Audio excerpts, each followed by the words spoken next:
Hello everyone.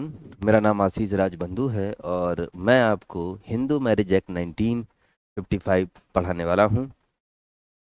और ये समझने वाले हैं कि who is Hindu and whom does Hindu law apply. Hindu कौन है और किनके ऊपर हिंदू लॉ अप्लाई होता है। ठीक है, इस बारे में हम पढ़ेंगे। क्या क्या रोल है हिंदू मैरिज एक्ट 1955 का, ये कैसे कैसे इसने फंक्शन स्टार्ट किए, इन सारी बातों को हम डिस्कस करेंगे। तो बेसिकली हम बेयर एक्ट से ही आपको समझाने की कोशिश करेंगे along with some leading case laws कि what is the role of Hindu law and what if the section 2 of the Hindu Marriage Act 1955 said। section 2 of the Hindu marriage act 1955 आपको ये बताता है कि हिंदू विवाह अधिनियम किनके ऊपर अप्लाई होता है, ना कि ये बताता है कि हिंदू कौन कौन है। ठीक है, हिंदू बनाए भी जा सकते हैं, हिंदू बॉर्न भी होते हैं। एक तो वो हिंदू हो गए जो बॉर्न हिंदू हैं, हिंदू बाय रिलीजन, और दूसरे वो हिंदू हो गए जो मैन्युफैक्चर कर रहे हैं, हम बना रहे हैं बेसिकली, जो कन्वर्टेड है या रिकन्वर्टेड हिंदूज हैं।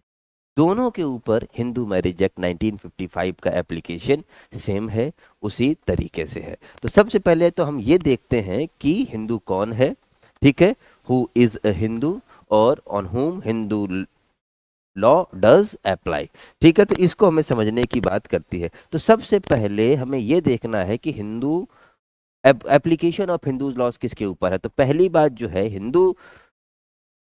हिंदुओं और हिंदुओं से होने वाले डेवलपमेंट एंड इट्स फॉर्म जो है, उन सब के ऊपर हिंदू लॉ अप्लाई है। लेकिन हिंदू लॉ यही नहीं तो एप्लीकेशन से थम रहा है, और भी इसके डायमेंशन आगे लंबी दूरी तक जाते हैं। सबसे पहले तो हिंदू कौन कौन हो सकता है। पहली बात, हिंदू बाय रिलीजन, वो बंदा जो हिंदू रिलीजन से है वो भी हिंदू है।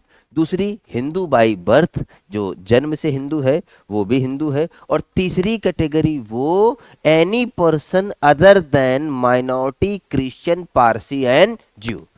ये तीन कैटेगरी मैंने निकाली जिनके ऊपर हिंदू मैरिज एक्ट का एप्लीकेशन है। मैंने क्या बताया, पहले तो वो जो हिंदू बाई रिलीजन है, नंबर दो जो हिंदू बाई बर्थ हैं, और तीसरी कैटेगरी जो दो any person other than the Muslim Christian Parsi and ज्यू। इन चार के अलावा जो भी है वो हिंदू लॉ इनके ऊपर अप्लाई होता है। ये तीन कैटेगरी, इसी को हमें समझने वाली बात है कि Hindu, sir Hindu by religion कौन हुआ। हिंदू बाय रिलीजन जो है, all persons who are Hindus by the religion they are covered under this line. Number one, Veera Shaiva Lingayat follower of the प्रार्थना समाज, ब्रह्म समाज, आर्य समाज, इन सब के फॉलोअर जो हैं उन सब को हम एक तरीके से, उनके ऊपर भी हिंदू लॉ एक तरीके से, मैंने क्या बताया, अप्लाई है। दूसरा, हिंदू बाई बर्थ, वो भी उसके ऊपर भी है।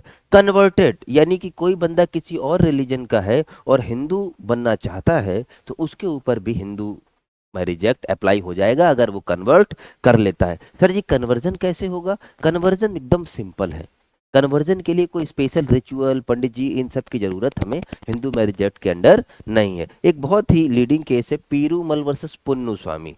पेरूमल वर्सेस पुन्नु स्वामी का केस है। इस केस में, पेरूमल वर्सेस पुन्ना स्वामी के केस में, ठीक है, इस केस में आपका ये बताया गया, इधर देखो, Perumal versus Punna Swami. In this case ये बताया गया कि देखो, हिंदू बनने के लिए किसी दूसरे रीजन से अगर हिंदू बनना चाहते हो, कन्वर्ट होना चाहते हो, ठीक है, तो इसके लिए कोई स्पेशल रिचुअल्स की जरूरत नहीं है। ओनली बोनाफाइड इंटेंशन, सद्भावना पूर्वक आप ये आशय रखते हो कि आप हिंदू बनना चाहते हैं, ठीक है, ये पर्याप्त है आपको हिंदू बनाने के लिए।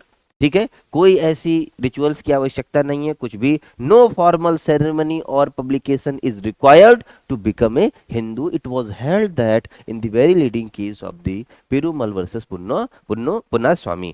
ठीक है, तो ये भी कन्वर्टेड हिंदू भी हिंदू है। तीसरा, आपका रिकन्वर्ट टू द हिंदुइज्म, आप हिंदू थे, किसी दूसरे कैटेगरी में गए, वापस हिंदू बन गए, ये रिकन्वर्ट ऑफ द हिंदू हो गए। इनके ऊपर भी हिंदू मैरिज एक्ट अप्लाई एक तरीके से होगा और उसी तरीके से होगा जैसे होना चाहिए। दूसरी कैटेगरी है हिंदू बाई बर्थ की। हिंदू बाई बर्थ वो तो सारी कैटेगरी है, उनके ऊपर हिंदू लॉ अप्लाई हो ही रहा है।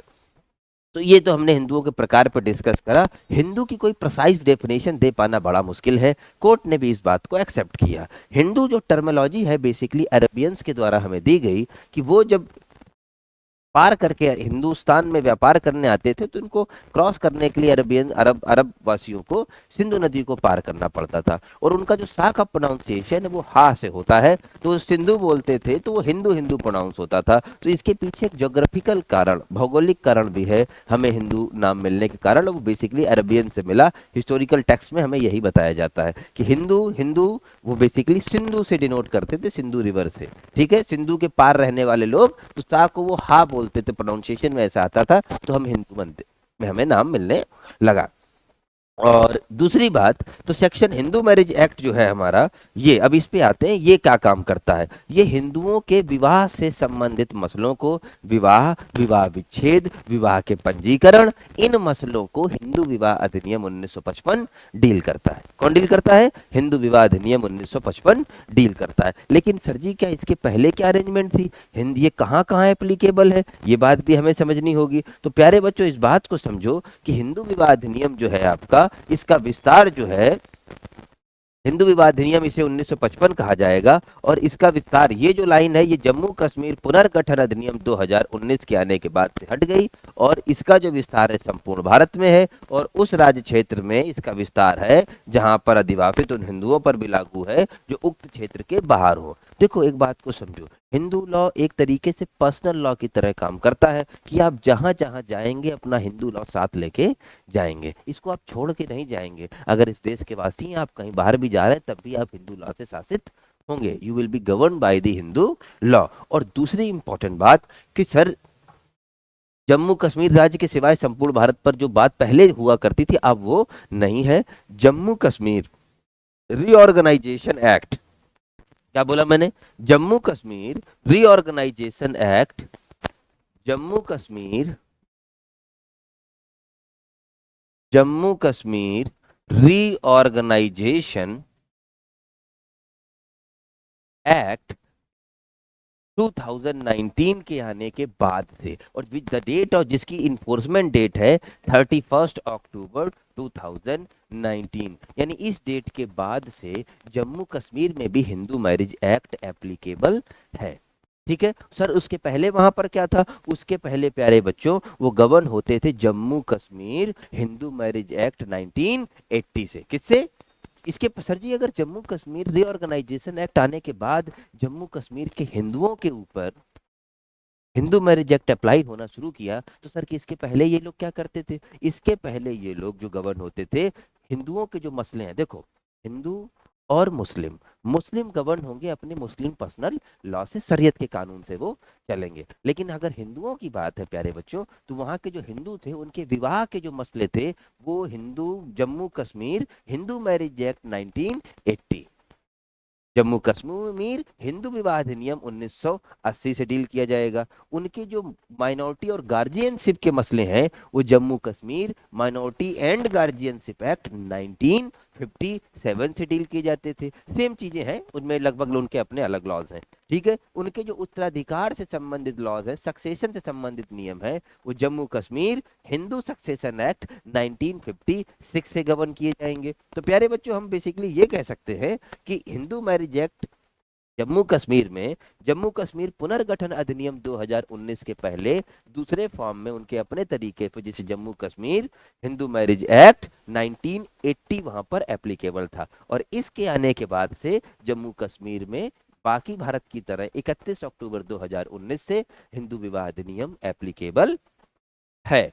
ठीक है, तो ये हमने तो एक बात देखी। अब वापस चलते हैं कि अब हम ये बेयर एक्ट से ये पढ़ने की, आज मैं आपको बताने की इस क्लास में कोशिश करूंगा, इस लेक्चर में मेरी छोटी सी कोशिश, इस लेक्चर में आपको ये बताने की होगी कि सेक्शन 2 क्या कहता है, और इसके कंफ्यूजन को दूर करने की कोशिश करूंगा, ये बताकर कि जम्मू कश्मीर में भी अब और बाकी जगह धारा 2 में किनके ऊपर हिंदू विवाह अधिनियम लागू होता है। एक भ्रम मेरी लाइन पर जो मैं बार बार मैं जोर दे रहा हूं वो ये है कि हिंदू विवाह अधिनियम 1955 किनके किनके ऊपर लागू है, यह बात धारा है आपकी 2 बताती है।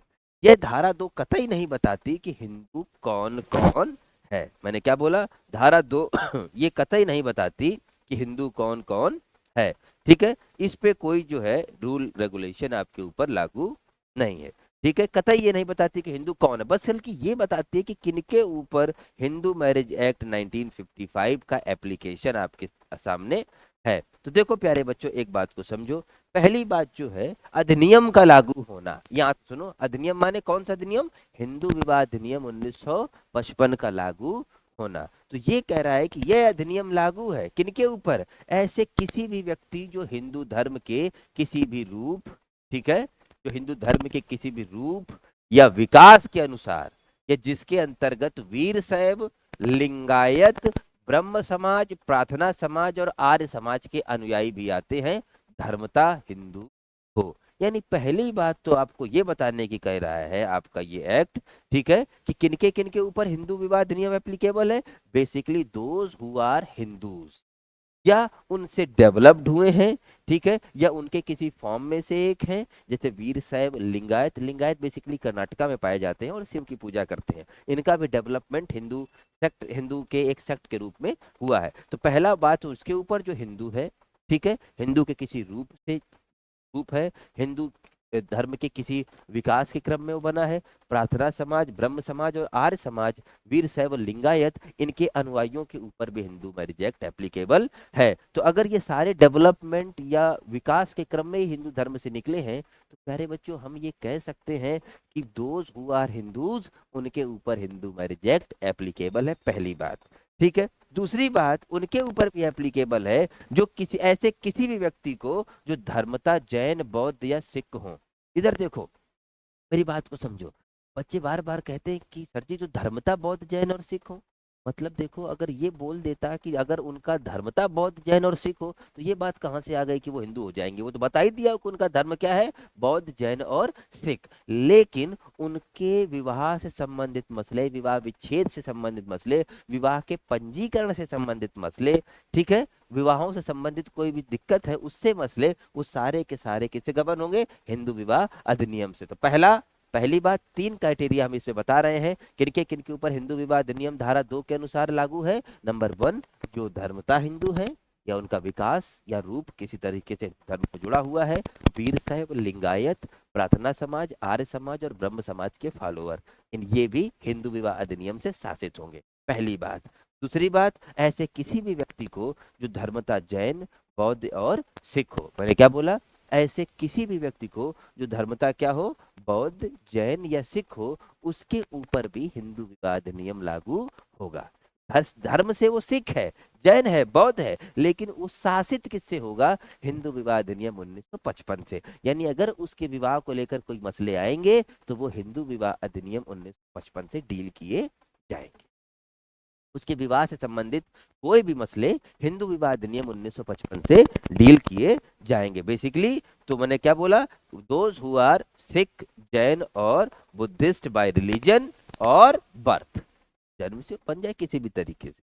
और तीसरी जो बात बताई गई, ऐसे किसी भी अन्य व्यक्ति को जो उन राज्य क्षेत्र में जिन पर इस अधिनियम का विस्तार है, किस अधिनियम का, हिंदू विवाह अधिनियम 1955 का विस्तार जहां जहां पर हो, ठीक है, और वहां पर जो अधिवासित हो, और इन 4 में से ना हो, क्या, मुस्लिम ना हो, क्रिश्चियन ना हो, पारसी ना हो और यहूदी ना हो। ठीक है, इतनी बात मैंने बताई। तो देखो तीसरी कैटेगरी मैंने क्या बताई, 3 बातें। पहला, those who are Hindus, Sikh, Jain और बुद्ध, उनके ऊपर हिंदू मैरिज एक्ट एप्लीकेबल है। ठीक है, दूसरी, पहला तो हिंदू धर्म या हिंदू धर्म के किसी रूप या विकास के क्रम में वीर शैव, लिंगायत, प्रार्थना समाज, आर्य समाज, ब्रह्म समाज, इनका अगर फॉलोअर है तो हिंदू मैरिज एक्ट अप्लाई होगा। दूसरी बात, जो धर्म से सिख, जैन और बुद्ध है, उसके बौद्ध है, उसके ऊपर भी हिंदू विवाह अधिनियम 1955 लागू होगा। और तीसरी कैटेगरी जिसने अपने डायमेंशन को इतना बड़ा कर दिया, बोले those who are not Muslim, Christian, Parsi, Sikh, Parsi और ज्यूज, जो मुस्लिम, क्रिश्चियन, पारसी और यहूदी नहीं है प्यारे बच्चों, और वो उस भूभाग में अधिवासित हैं जहां पर इस अधिनियम यानी हिंदू विवाह अधिनियम का विस्तार है, वो सब हिंदू विवाह अधिनियम से डील किए जाएंगे। मतलब अगर आप उस जगह रहते हो जहाँ ये एक्ट एप्लीकेबल है, मुस्लिम नहीं हो, क्रिश्चियन नहीं हो, पारसी नहीं हो, ज्यू नहीं हो, तब भी आपके ऊपर हिंदू विवाद नियम लागू होगा। अगर इन चार में से नहीं हो कोई और इस भूभाग में रह रहे हो जहां पर हिंदू विवाद नियम 1955 लागू है, तब भी आप हिंदू विवाद नियम से डील किए जाएंगे। You are the subject matter of Hindu marriage act 1955। प्यारे बच्चों, इसको थोड़ा सा और खोलने की कोशिश करते हैं। सर तो फिर सर तो फिर हमें ये बताओ उनका क्या होगा, those who are atheist. Sir तो हमें ये बताओ कि उनका क्या होगा जो दोज हु आर एथिस्ट, यानी कि जो नास्तिक हैं, या those who believes in all faiths, जो सभी धर्मों में विश्वास करते हैं जैसे सेकुलर, उनका क्या होगा। मैंने कहा ये जो क्लॉज है, जो क्या कह रहा है, उन व्यक्तियों पर भी लागू है जिनके ऊपर जो उस भूभाग में अधिवासित है जहां पर इस अधिनियम का विस्तार है, और मुस्लिम, क्रिश्चियन, पारसी और ज्यू नहीं है। ठीक है, तो उसी क्राइटेरिया में ये भी आ गए। ठीक है, यानी जो मुस्लिम नहीं, क्रिश्चियन नहीं, पारसी नहीं, ज्यू नहीं, इनके अलावा कोई है और इस भूभाग में रह रहा है जहाँ इस अधिनियम का विस्तार है, उसके ऊपर भी लागू है। यानी आप अगर नास्तिक भी हैं, if you are atheist, you are the subject matter of Hindu marriage act 1955। यानी क्या एक नास्तिक विवाह नहीं करता, उस नास्तिक के विवाह के बाद क्या विषय उत्पन्न नहीं हो सकते, होंगे। उन विषयों को डील करेगा हिंदू विवाद नियम 1955। मैंने क्या कहा, उन विषयों को डील करेगा हिंदू विवाद नियम 1955। ठीक है, तो नास्तिक के ऊपर भी हिंदू विवाद नियम लागू है। ठीक है, अच्छा, जो सभी धर्मों को मानने वाला है वो भी इसी के अंतर्गत आएगा। ना तो वो क्रिश्चियन है, ना मुस्लिम है, ना पारसी है, ना यहूदी है। ठीक है, और उस भूभाग में आदिवासी थे जहाँ हिंदू विवाद नियम लागू है, तो जो सेकुलर है, जो सभी धर्मों को मानता है, उसके ऊपर भी लागू होंगे। तो बेसिकली हिंदू विवाद नियम की धारा 2 3 पॉइंट्स आपको देती है जिनके ऊपर हिंदू विवाद नियम 1955 लागू है। Number 1, those who are Hindu by birth. Number 2, एक sorry those who are Hindus, या हिंदू धर्म के किसी भी रूप या विकास के अनुसार, जिसके अंतर्गत वीर शैव भी आते हैं, लिंगायत भी आते हैं। सर जी, वीर शैव और लिंगायत क्या है? हिंदू धर्म से ही डेवलप्ड सेक्ट है जो हिंदू धर्म बेसिकली शिव की पूजा करते हैं। ठीक है, वीर शैव, लिंगायत, ब्रह्म समाज, आर्य समाज और प्रार्थना समाज के लोग भी आते हैं, उनके ऊपर भी हिंदू विवाद नियम लागू होगा। दूसरा, जो सिख, जैन, बौद्ध हैं, उनके ऊपर भी हिंदू विवाद नियम लागू होगा। वो ये नहीं कह रहा है कि सिख, जैन, बौद्ध हिंदू है ना, धर्मता सिख, जैन, बौद्ध है, लेकिन अगर उनके जीवन में कोई भी मसले आएंगे विवाह से संबंधित, तो वो हिंदू विवाद नियम से डील किए। बस यही कह रहा है कि उनके ऊपर हिंदू विवाद नियम भी लागू है। और तीसरी कैटेगरी क्या कह रही है कि यानी जो मुस्लिम, क्रिश्चियन, पारसी और ज्यू नहीं है, मुस्लिम, क्रिश्चियन, पारसी और यहूदी नहीं है, ठीक है, वो बाकी इन चार के अलावा कोई है, ठीक है, तो उसके ऊपर भी हिंदू विवाद नियम 1955 लागू है। यानी यही लाइन ऐसी है जो नास्तिकों को और जो सभी धर्मों का सम्मान करते हैं, एथिस्ट, और जो बिलीव्स इन ऑल फेथ्स, उनको भी इसी के अंतर्गत कवर कर लेते हैं। ठीक है, तो ये धारा 2 का जो क्लॉज 1 था वो आपको ये बताता था कि हिंदू विवाद नियम किनके किनके ऊपर लागू होता है। इसमें एक स्पष्टीकरण भी दिया गया है। ठीक है, उस स्पष्टीकरण पे 3 बातें हैं, बस यही बातें हैं। उस स्पष्टीकरण पे कुछ बातें और हमारी क्लियर हो जाती है कि देखो, कोई भी अपत्य, अपत्य माने प्यारे बच्चों होता है चाइल्ड, बच्चा बेसिकली हम कह सकते हैं, धर्मज या अधर्मज। अच्छा, अच्छी बात यह है कि हिंदू विवाद नियम धर्मज और अधर्मज के बीच कोई फर्क नहीं करता। मैंने क्या बोला? हिंदू विवाद नियम धर्मज और अधर्मज के बीच कोई फर्क नहीं करता। जाहिर सी बात है, और होना भी यही चाहिए था। अधर्मज संतान के भी वही अधिकार हैं जो धर्मज संतान के हैं, इन दोनों कोई फर्क नहीं।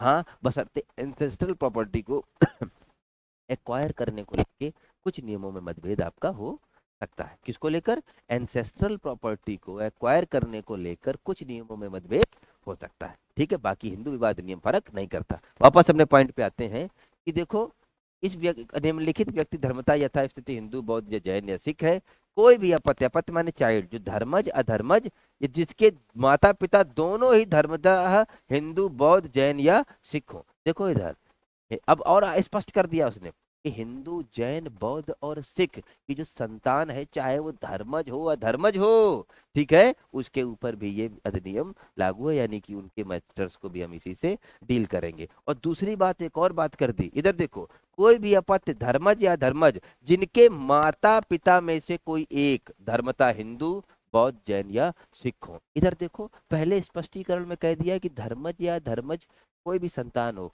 माता पिता हिंदू होंगे, ठीक है, तो वो हिंदू मैरिज एक्ट में डील मान लेंगे हम उनको। दूसरी लाइन, दूसरा जो स्पष्टीकरण है, खा नंबर, इसने एक अच्छी बात कही। इसने क्या कहा प्यारे बच्चों, इसने एक बड़ी अच्छी बात कही, इसको समझते हैं इसने क्या कहा। देखो इधर, इसने एक इतनी अच्छी बात कही, इसने कहा कि देखो, जिसके माता पिता में से कोई एक धर्मता हिंदू, बौद्ध, जैन और सिख हो।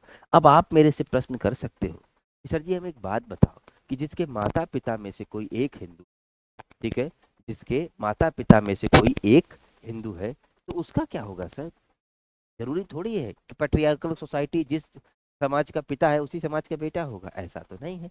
ये तो फर्क नहीं करती। तब क्या होगा? मैंने कहा प्यारे बच्चों, तब हम अपब्रिंगिंग देखेंगे कि उस बच्चे का पालन पोषण कैसे हुआ है। हम क्या देखेंगे? हम प्यारे बच्चों एक तरीके से उस बच्चे की अपब्रिंगिंग देखेंगे कि उसकी अपब्रिंगिंग कैसे हुई इस पॉइंट के हिसाब से, यानी कि उस पला कैसे है। अगर माता या पिता ने जिस हिंदू रीति रिवाजों से पाला है वो हिंदू है, अगर वो मुस्लिम रीति रिवाजों से पाला गया है तो वो मुस्लिम है। ठीक है, तो बेसिकली जिसके माता पिता में से कोई एक धर्मता हिंदू है, उसकी धर्मज या धर्मज संतान, ठीक है, उसकी धर्मज या अधर्मज अपत्य चाइल्ड, ठीक है, वो भी हिंदू होगा अगर उसका लालन पालन हिंदू रीति रिवाजों से किया गया है। इसमें एक बहुत ही लीडिंग केस है, तुम्हारे कॉन्सेप्ट को इतनी इतने इसी केस से क्लियर हो जाएगा। उस केस का नाम है प्यारे बच्चों मेनका गांधी बनाम Indira Gandhi, AIR 1984, Delhi high court का केस है। मैंने क्या बताया केस का नाम? मेनका गांधी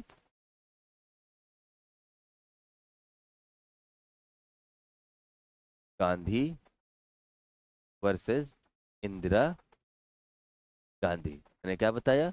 मेनका गांधी वर्सेस इंदिरा गांधी, ये केस है प्यारे बच्चों। और इस केस को AIR 1984 में, ये दिल्ली हाई कोर्ट का ये केस है, ठीक है। ये केस जो है AIR 1984 का दिल्ली हाई कोर्ट का केस है। और इस केस में जो है संजय गांधी के फादर जो थे वो पारसी थे, ठीक है, और इंदिरा गांधी जो माँ थी उनकी वो हिंदू थी। अब इसी मसले को लेकर था, इसमें ये हेल्ड हुआ कि चूंकि संजय गांधी का पालन पोषण, ठीक है, इधर देखो, क्योंकि संजय गांधी का पालन पोषण हिंदू रीति रिवाजों में से हुआ है, ठीक है, संजय को एज ए हिंदू ब्रॉटअप किया गया है, तो उनके ऊपर जो है एज ए हिंदू विधि अप्लाई होगी और वो हिंदू है। देखो इधर इसको क्या लिखा, कोई भी अपत्य धर्मज या धर्मज जिसके माता पिता में से कोई एक धर्मता हिंदू, बौद्ध, जैन या सिख हो, और जो उस जनजाति समुदाय समूह या कुटुंब के सदस्य के रूप में पला हो, जिसका वह माता या पिता सदस्य या तथा तथा कुल मिला के मैंने क्या कहा, अगर माता पिता में से एक है तो हम जानने के लिए हिंदू है अथवा नहीं, उसकी अपब्रिंगिंग देखेंगे। क्या देखेंगे? उसकी अपब्रिंगिंग देखेंगे कि उसका लालन पालन पोषण किस तरीके से किया गया है, ठीक है। क्या देखेंगे? कि अपब्रिंगिंग देखेंगे कि किस तरीके से जो है पालन पोषण तो उनका किया गया है, ठीक है। अच्छा, आगे चलो प्यारे बच्चों, इतनी बातें तो हमारी क्लियर हो गई, ठीक है। अब इसमें देखो आगे क्या लिखा है, कोई भी ऐसा व्यक्ति जो हिंदू, बौद्ध, जैन, मैंने क्या बोला, कोई भी ऐसा व्यक्ति जो हिंदू, बौद्ध, जैन या सिख धर्म में संपरिवर्तित या प्रतिसंपर परिवर्तित, यानी कन्वर्ट या रिकन्वर्ट, हिंदू नहीं था, मुस्लिम था, हिंदू, मुस्लिम, सिख, जैन, बौद्ध में कन्वर्ट हो गया, वो भी हिंदू लॉ विधि का एक हिंदू मैरिज एक्ट का सब्जेक्ट मैटर होगा। रिकन्वर्ट, हिंदू था, हिंदू नहीं रहा, वापस हिंदू बन गया, ठीक है, रिकन्वर्ट हो गया, उसके ऊपर भी हिंदू मैरिज एक्ट लागू होगा, ठीक है। प्यारे बच्चों समझ में आई बात? अच्छा, और हिंदू बनने के लिए कुछ भी, हिंदू कन्वर्ट कैसे होगा सर? अब यहीं पे एक तुम प्रश्न कर सकते हो कि हिंदू कन्वर्ट कैसे होगा। हिंदू के कन्वर्जन के लिए कोई भी ऐसा जरूरी नहीं है कि आप जो है कुछ पद्धति हो, बिल्कुल सिंपल सी पद्धति है। अभी पेरूमल वर्सेस जो पुन्ना स्वामी में भी बताया, और इसका एक और केस है मोहनदास देवासन बोर्ड ट्रस्ट करके जो केस है, इस केस में भी बताया कि सिर्फ और सिर्फ इफ ए पर्सन डिक्लेयर्स बोनाफाइडली, सद्भावना पूर्वक ये घोषणा कर दे, ठीक है, कि वो अपने आप को हिंदू मानता है, हिंदू के रूप में स्वीकार करता है, ठीक है, बस ही becomes Hindu by the conversion. इस केस में भी मोहनदास वर्सेस देवासन बोर्ड, इस केस में भी बताया गया कि सिंपल सद्भावना पूर्वक डिक्लेरेशन, घोषणा कि मैं अपने आप को हिंदू धर्म में परिवर्तित करता हूं, बस इतनी बात पर्याप्त है अपने आप को हिंदू बनाने के लिए। मैंने क्या बोला? बस इतनी बात पर्याप्त है अपने आप को हिंदू बनाने के लिए। क्या समझे? इतना ही पर्याप्त है अपने आप को हिंदू बनाने के लिए, ठीक है। तो अगर कोई कन्वर्ट होता है, ठीक है, तो भी उसके ऊपर हिंदू विधि एप्लीकेबल है। तो हिंदू मैरिज एक्ट के धारा 2 क्लॉज 1 में 3 बातें, एक जो हिंदू है, ठीक है, और उसके किसी भी डेवलपमेंट या फॉर्म, जैसे वीर शैव लिंगायत प्रार्थना समाज आर्य समाज ब्रह्म समाज का अनुयायी है, उसके ऊपर हिंदू मैरिज एक्ट अप्लाई होगा। नंबर 2, जो सिख जैन बौद्ध है उसके ऊपर भी हिंदू मैरिज एक्ट अप्लाई होगा। नंबर 3, जो मुस्लिम क्रिश्चियन पारसी और यहूदी नहीं है और उस भूभाग का आदिवासी है जहाँ इस एक्ट का विस्तार है, यानी मुस्लिम क्रिश्चियन पारसी और के अलावा जो बचे के ऊपर भी हिंदू विवाद नियम लागू होगा। यानी कि अगर कोई नास्तिक है, कोई सभी धर्मों को का सम्मान करने वाला है, वो भी हिंदू विवाद नियम का सब्जेक्ट मैटर होगा। अगर उसके जीवन में विवाद विवाह से संबंधित आएगा तो हिंदू विवाद नियम पे डील कर लेंगे। स्पष्टीकरण भी 3 है। का खा गा का स्पष्टीकरण ये बताता है कि धर्मज या अधर्मज संतान इसकी किस माता पिता की, दोनों जो हिंदू बौद्ध जैन और सिख हैं पर भी एक तरीके से वो सिख है, उन पर की वही यथा स्थिति है। और दूसरा, धर्मज या अधर्मज संतान जिसके माता पिता में से कोई एक हिंदू बौद्ध जैन और सिख है, तो फिर ये देखा जाएगा कि उसका पालन पोषण अपब्रिंगिंग किस तरीके से हुआ है। अगर अपब्रिंगिंग इनमें से किसी में इसमें से हुआ है तो उसको भी उसके ऊपर भी हिंदू विवाद नियम लागू एक तरीके से होगा। और तीसरी बात जो बताई गई कि ऐसे लोग जो कन्वर्टेड या रिकन्वर्टेड हैं, किसमें, हिंदू बौद्ध जैन और सिख में, उनके ऊपर भी हिंदू विवाद नियम लागू होगा। तो कन्वर्टेड और रिकन्वर्टेड कैसे होगा? सर ये कन्वर्जन कैसे होगा, क्या कोई हिंदू बन सकता है? मैंने कहा हाँ, हिंदू पैदा भी होता है, बनाया भी जा सकता है। मैंने क्या कहा? हिंदू पैदा भी होता है और हिंदू बनाया भी जा सकता है। हिंदू पैदा भी होता है और हिंदू बनाया भी जा सकता है। जैसे I am a born Hindu, तो इशू नहीं है, मैं I am the subject matter of Hindu marriage act. If I I I convert myself into the Hindu religion, मैं अपने आप को हिंदू विवाह में, हिंदू धर्म में संपरिवर्तित कर लेता हूँ, ना केवल हिंदू बौद्ध जैन और सिख में संपरिवर्तित कर लेता हूँ, तो भी मैं हिंदू विवाद अधिनियम का सब्जेक्ट मैटर रहूंगा। सर जी आप ये कन्वर्जन कैसे कर लेंगे? बड़ा आसान है। पहला केस पेरूमल वर्सेस पुन्ना स्वामी में बताया, और दूसरा मोहनदास वर्सेस देवासन बोर्ड के बाद में भी मैंने बताया कि सिर्फ सिर्फ बोनाफाइड डिक्लेरेशन, मैंने क्या बोला?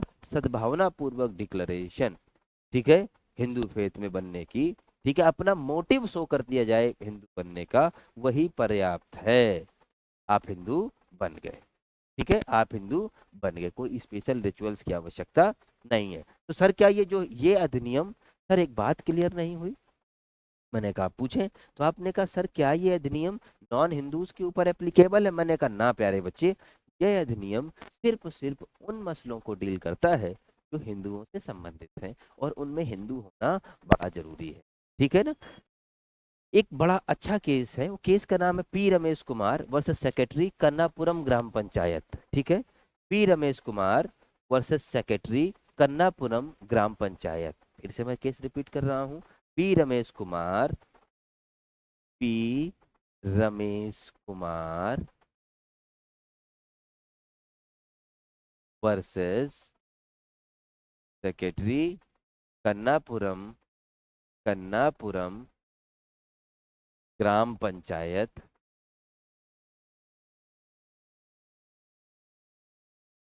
ये जो केस है P Ramesh Kumar versus secretary Kannapuram Gram Panchayat, इस केस में प्यारे बच्चों ये AIR 1988 का, कब का?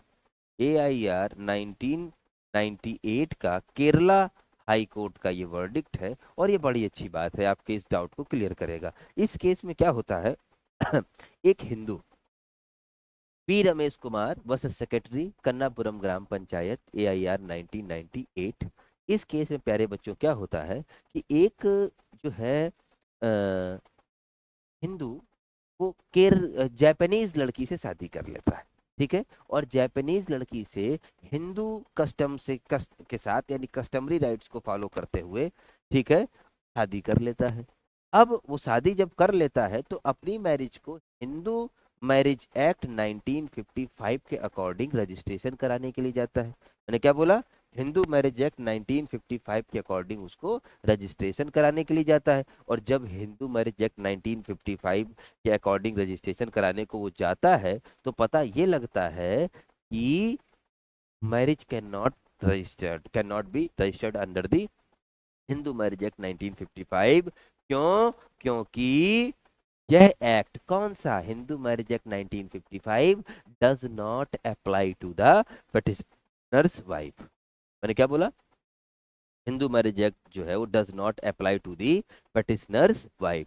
petitioner की वाइफ के ऊपर हिंदू मैरिज एक्ट अप्लाई नहीं होता, ठीक है। तो पार्टीज का हिंदू होना जरूरी है, ठीक है, हिंदू होना जरूरी है। सर जी अगर हिंदू नहीं है तो क्या करें? मैंने कहा प्यारे बच्चों, ऐसा नहीं है कि अगर हिंदू नहीं है तो शादी नहीं कर सकते। एक हिंदू दूसरे नॉन हिंदू से शादी कर सकता है, उसके लिए स्पेशल मैरिज एक्ट 1954 है। मैंने क्या कहा? उसके लिए ढेरों अन्य प्रावधान है, जैसे आपका स्पेशल मैरिज एक्ट 1954 है आपका, ठीक है, स्पेशल मैरिज एक्ट 1954 से शादी कर सकते हैं। और दूसरा आपका फॉरेन मैरिज एक्ट, ठीक है, उससे भी शादी हो सकती है, एक भारतीय की, हिंदू की और एक विदेशी की। तो इसका मतलब ये नहीं कि हिंदू मैरिज एक्ट अप्लाई नहीं तो शादी ही नहीं कर सकते, दूसरे रास्ते हैं उनसे वो शादी कर सकती या सकता है, ठीक है। तो हमने क्या पढ़ा इसमें से? हमने P Ramesh Kumar versus secretary Kannapuram Gram Panchayat case में भी ये देखा कि हिंदू लड़के की जापानीज लड़की के साथ शादी हुई, उसका पंजीकरण हिंदू विवाह अधिनियम 19 से नहीं हुआ। क्यों नहीं हुआ? क्योंकि जो पिटिशनर की वाइफ थी, he is not the subject matter of Hindu marriage act, that's why. और ये कि एक्ट केवल हिंदुओं के ऊपर ही, ये जो धारा 2 जो जो क्राइटेरिया बताई जा रही जिसमें, उन्हीं के ऊपर एप्लीकेबल है, सबके ऊपर नहीं है, इस वजह से उनके ऊपर नहीं हुआ। लेकिन ऐसा नहीं कि विवाह नहीं कर सकते हैं। स्पेशल मैरिज एक्ट, विशेष विवाह अधिनियम 1954 में उनके दरवाजे खुले हैं, ठीक है। फॉरेन मैरिज एक्ट, उसमें भी उनके दरवाजे, रास्ते बंद नहीं है, ठीक है। तो हम वापस चलते हैं अपने बेयर एक्ट में। तो धारा 2 में ये बताया गया कि किनके किनके ऊपर हिंदू विवाह अधिनियम लागू है। लेकिन धारा 2 क्लॉज 2 एक बड़ी अच्छी बात करता है, बहुत अच्छी बात धारा 2 क्लॉज 2 करता है, इसको समझो। धारा 2 क्लॉज 2 बड़ी अच्छी बात करता है और इसको बड़े ध्यान से सुनना। धारा 2 क्लॉज 2 इतनी अच्छी बात करता है, वो कहता है कि देखो, बड़े ध्यान से सुनना, हिंदू विवाह अधिनियम 1955 के प्रावधान शेड्यूल्ड ट्राइब कम्युनिटी, ठीक है, शेड्यूल्ड ट्राइब कम्युनिटी के ऊपर एप्लीकेबल नहीं है। क्या बात कर रहे हैं सर? मैंने कहा बिल्कुल। इसीलिए देखते हो कि कई आदिवासी समाज के लोग एक से अधिक शादी कर लेते हैं, और आप उनको समझते हो कि ये तो हिंदू में ही आ रहे हैं, तो ये कैसे दूसरे एक से अधिक शादी कर ले रहे हैं? वो विवाद का विषय, चर्चा का विषय है।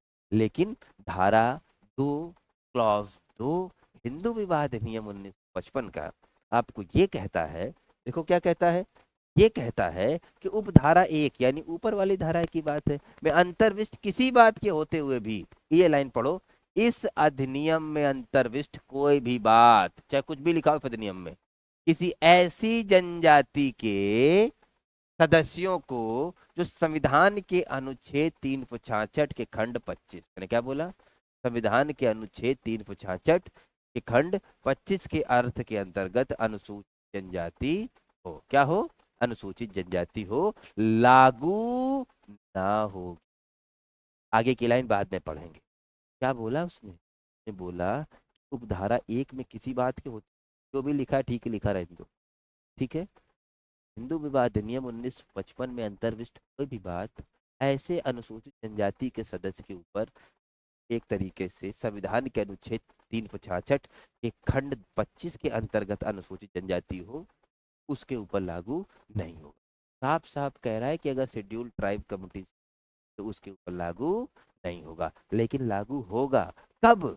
जब केंद्रीय सरकार क्या करे? सरकार शासकीय राजपत्र में अधिसूचना द्वारा अन्यथा निर्दिष्ट ना कर दे। यानी धारा 2 क्लॉज 2, बस तुम्हें एक लाइन में मैं बताता हूँ क्या कहती है। वो ये कहती है कि हिंदू विवाह अधिनियम 1955 के प्रावधान हिंदू विवाह अधिनियम 1955 के प्रावधान हिंदुओं के ऊपर आदिवासी अनुसूचित जनजाति के लोगों के ऊपर लागू नहीं है। ठीक है, अनुसूचित जनजाति के समुदाय के लोगों के ऊपर लागू नहीं है, जो 366 के खंड 25 के अर्थ के अंतर्गत अनुसूचित जनजाति के रूप में आते हैं। ठीक है, लेकिन अगर केंद्रीय सरकार अधिसूचना द्वारा निर्दिष्ट कर देगी तो लागू हो जाएगी। सर क्या वो अगर हिंदू विवाह अधिनियम में लागू नहीं है? मैंने करना कतई नहीं, उनके ऊपर हिंदू विवाह अधिनियम का कोई प्रावधान लागू नहीं है। इस पर एक बड़ा ही लीडिंग केस वाद बताऊंगा, उस वाद के सहारे पूरी पिक्चर इस संदर्भ में क्लियर हो जाएगी। मैंने क्या कहा, एक वाद बताऊंगा और उस वाद के सहारे एक पूरी पिक्चर क्लियर हो जाएगी। वाद क्या है, सुनो सुनो ध्यान से, देखो इधर एक, इसी के सहारे जो है पूरी बात क्लियर हो जाएगी। केस का नाम सुनना मेरे बड़े ध्यान से मेरे से, और बहुत ही लीडिंग केस है, जुडिशियल सर्विस एग्जामिनेशन के प्रीलिम्स में भी बहुत इंपॉर्टेंट है, और 2 क्लास 2 का मेन से संबंधित भी एक बड़ा ही महत्वपूर्ण केस है। 2 क्लास 2 और मेंस से भी संबंधित एक बड़ा ही महत्वपूर्ण केस है। केस का नाम है सूरजमणि स्टेला कुजूर वर्सेस दुर्गाचरण हंसदा। मैंने क्या बोला, सूरजमणि स्टेला कुजूर, क्या बोला मैंने, सूरज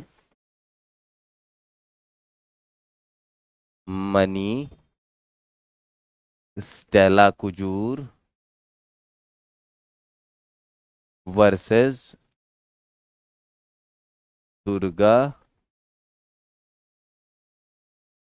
चरण हंसदा। क्या नाम है, हंसदा।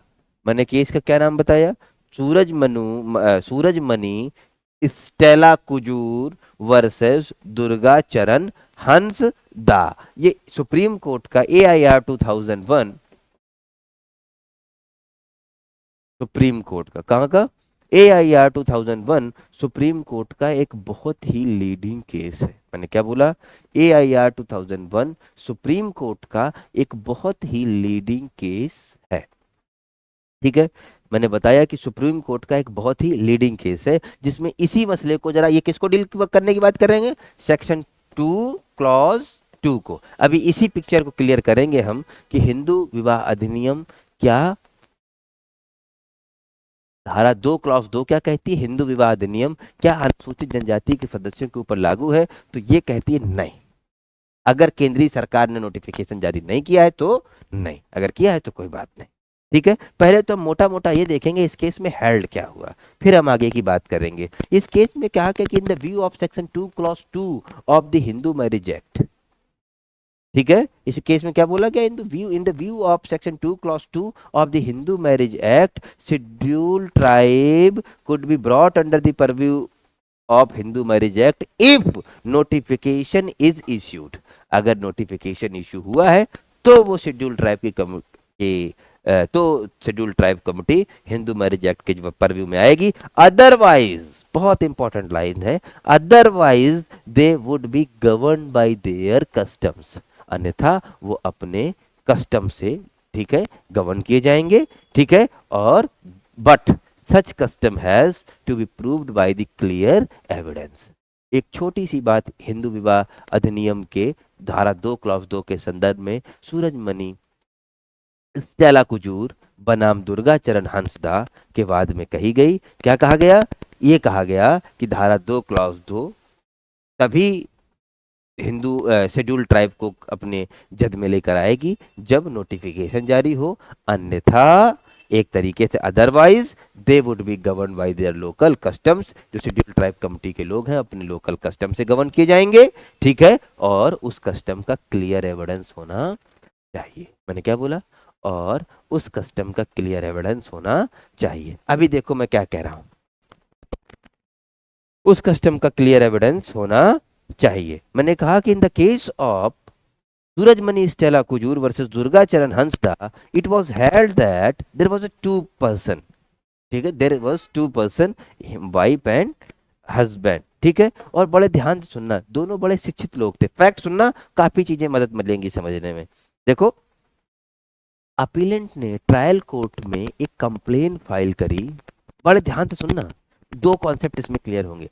अपीलेंट ने ट्रायल कोर्ट में कंप्लेंट फाइल करी कि उसकी मैरिज हिंदू मैरिज एक्ट के अकॉर्डिंग सोलेमनाइज हुई है, हिंदू राइट्स एंड कस्टम के अकॉर्डिंग उसकी मैरिज सोलेमनाइज हुई है। ठीक है, और वो ये कह रही है कि और उसके हस्बैंड ने विदाउट ऑब्टेनिंग एनी डाइवोर्स, बिना कोई तलाक लिए दूसरी शादी कर ली है। So he is the guilty of section 494 of the IPC, यानी बाइगेमी से द्विविवाह की दोषी है, क्योंकि उसके पति ने बिना उसे तलाक दिए दूसरी शादी कर ली है और उसने हिंदू रीति रिवाजों से शादी करी थी। ठीक है, अब प्रश्न ये आया कि क्या वो जो दोनों लोग हैं हिंदू विवाह अधिनियम 2 क्लॉज 2 के जद में आते हैं? तो दो बातें सिद्ध करनी पड़ेंगी, हाँ आते हैं। दूसरा, क्या इनके लिए कोई केंद्रीय सरकार ने इस समुदाय के लिए कोई नोटिफिकेशन इशू किया? बोला नहीं किया। यानी कि सेक्शन 2 क्लॉज 2 जो कहता है कि हिंदू मैरिज एक्ट के प्रावधान शेड्यूल ट्राइब कमिटी के ऊपर एप्लीकेबल नहीं है, अगर कोई नोटिफिकेशन ना हो तो नोटिफिकेशन तो नहीं था। ठीक है, तो अब यानी कि हिंदू विवाह अधिनियम के प्रावधान इनकी कमेटी के ऊपर लागू नहीं है। पिटिशनर ने एक बात और क्या कही थी, उसका विवाह हिंदू रीति रिवाजों से हुआ।